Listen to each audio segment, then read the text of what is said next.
They ask you how you are, and you just have to say that you're fine when you're not really fine, but you just can't get into it because they would never understand.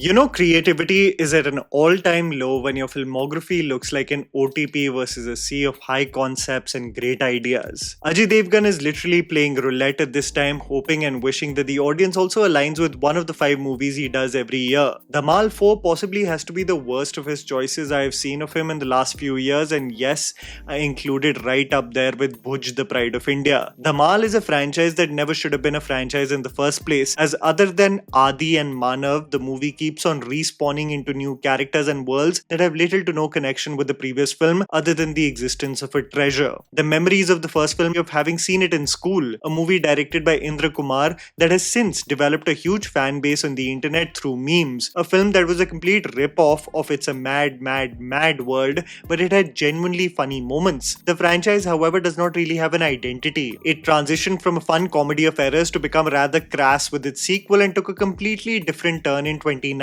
where it fully catered to children by integrating all the animals of the kingdom to double down on physical comedy like the Three Stooges and add as many cast members from Hindi cinema. As the needle only shifts in Bollywood if box office cash registers ring, Dhamaal 4 is a result of simply the previous film being the biggest hit of the entire franchise. In this tale, the makers merely try to emulate what worked in the previous film and the first one. Just think of Double Dhamaal not being canon to the themes of this franchise. I can't believe I said that, but you know, a location of a treasure, under a letter being identified by several characters, and the tumultuous journey they undergo in order to get their hands on the riches. Are their interests purely motivated by greed? Does this have ramifications or self-realization? Is what you will explore in this movie. The narrative includes over-the-top modes of transport on land, water and air being utilized in order to reach the said location as a group of pirates led by Ravi Kishan, the new Alu of Bollywood, doing everything under the sky that includes series, movies and reality shows while serving the nation, being our sitting MP,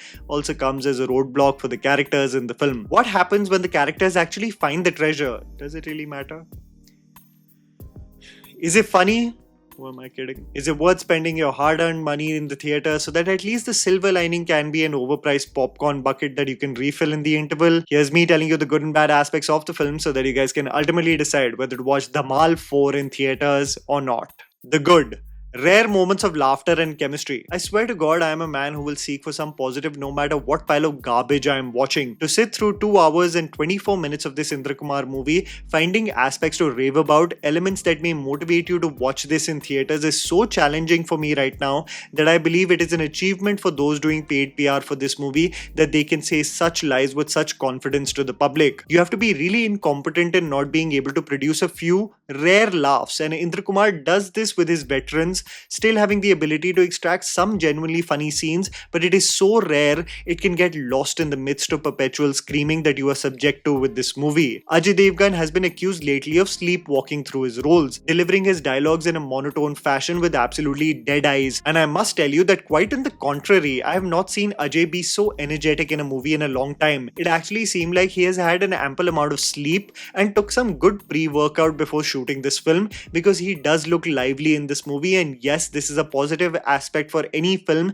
and it just tells you how the bar is in hell. He does look 3 shades lighter and sports sunglasses even in a sequence that is shot in the evening. This adamant nature of aged stars wearing sunglasses in every scene, I am told by visual effects professionals, helps in not having to deal with eye movement while coating actors with one skin color throughout the film. But thank God the shades get removed by the second half. In the midst of Ajay Devgan having energy finally in a movie, I must conclude that he has more chemistry with Sanjay Mishra than any of his female co-stars lately. Even though Sanjay Mishra's bro act becomes tiring as the movie progresses, him requesting a make-believe ghost saying ki tumhare haath lambe hain, kundi khol do, genuinely made me chuckle. A reference to one of the iconic scenes from Indra Kumar's own Ishq put a smile on my face. And finally, even though Anjali Anand is throughout the film made the butt of the joke for her weight, there is a scene where she executes a Hulk smash that had me genuinely clap. The moment her character is given some personality physicality beyond her weight, she extracts the most entertaining moments from the film. It's sad how poorly written her character is otherwise.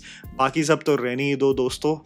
I stepped out of this film with a migraine of just the incessant shouting, the juvenile comedy, and the sheer investment that goes in these massive projects that barely have a plotline, and assume the audience are a bunch of buffoons who will lap up the project merely for the fact that it aims at tapping into our bhook of nostalgia. I'm so tired of it now. Let's get to why I did not like this movie at all. The underwhelming aspects. AI slop, product placements, and terrible CGI. We have been for so many months talking about movies and their lazy dependence on AI, on how many of us are not opposed to the idea of integration of AI to enhance frames, but when the entire frame boasts of merely a prompt, it screams laziness versus any kind of creativity. The film starts with a narration of how the treasure has been placed in the said location years ago. This is visually shown through an entire sequence of AI slop where the avatars of Satish Kaushik and Jackie Shroff tell us about the legendary tale. It is not creative in any way, and I've seen YouTube videos with better production and investment in the frames while using the same apps that these production companies worth hundreds of crores are just piggybacking off of. I've come to a point where I am watching Indian movies, and whenever a character is describing their backstory or narrating something that happened in the past, it invariably becomes AI prompts on the big screen. If you thought that the ads of Calvin Klein and Ching's Desi Chinese were not enough in alpha, you will see the most egregious product placement in Dhamaal 4 that had me rolling my eyes. You get everything from MG's app that can be utilized when you don't have access to your key, Max Fresh cookware appliances that can withstand even the bites of a crocodile, and the most obvious is the integration of Gopal snacks in this movie. There are two kids in this film who play Esha Gupta's children, and in a scene shared with Ajay Devgan, they, like advertisement hoardings, make sure to nibble on their snacks while showing the logo of Gopal snacks throughout the scene. There is also a point where the children are going on a trip with Ajay Devgan to bond with him, only for Esha Gupta to say, "Oh, main snacks bhool gayi," and she steps inside the house to get a gift package of Gopal snacks.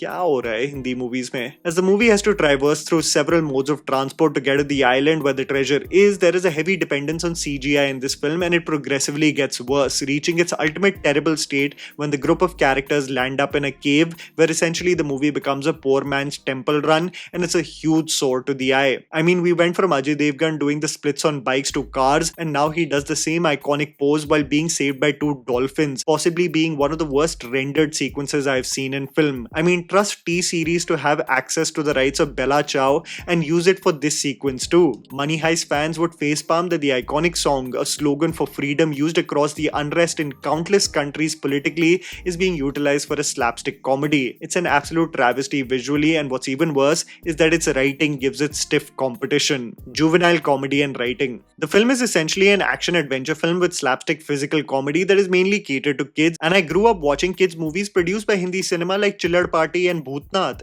and even the writing, while still catering to the sensibilities of children, never bordered on being crass or always steering towards the joke, which is the lowest hanging fruit, the appearance or the way people speak. Here, however, the dated nature of Indra Kumar's direction of what he finds funny becomes abundantly clear. I mean, I spoke about how much of a badass Anjali Anand is. I loved her in a web series like Raj Jawan Hai. She is such a capable actor, but she is reduced to just being made fun of for her weight in this film. Her introduction shot is associated with a blowhorn just to make sure you understand how big she is. He is so tormented by how fat she is that he gives her sleeping pills so that he doesn't have to go through the horror of sleeping with her. It's really in bad taste. Her entire personality is how heavy she is, how her mere sneeze causes the wind to blow with such ferocity or the earth to crumble. And even though they address the same in the end, the damage is so severe that you realize Indra Kumar just likes fat jokes in his movies. Even the kid playing Esha Gupta's son is made fun of for his weight. No one is spared.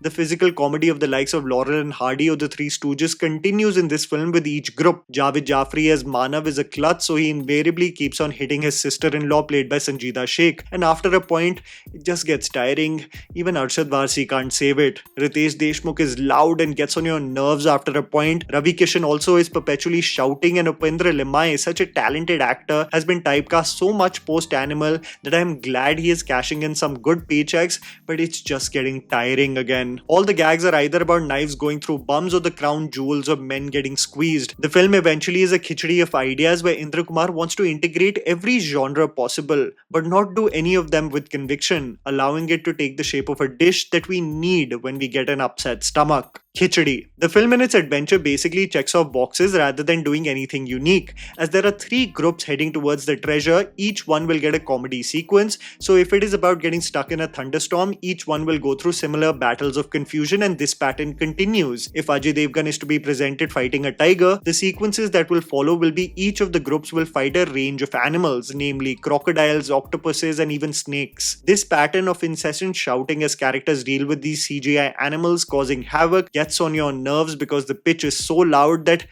I even know my young nieces and nephews would get a migraine.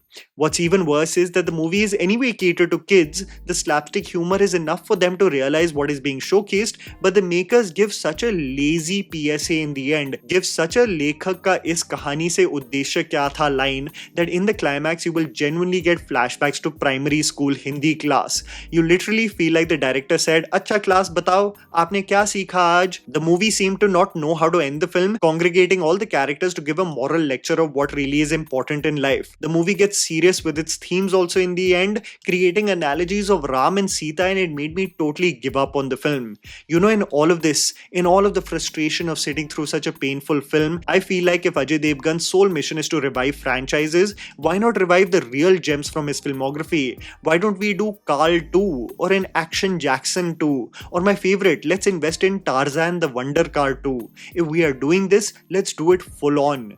There is, however, hope. In all of this frustration, guys, in all of this ranting, there is still light at the end of the tunnel. As the movie concluded, something that I know will make you really be in a cheerful mood and come to the conclusion that Hindi cinema's future is actually not doomed. Its future is very secure. The movie, in the end, promises a Dhamaal 5.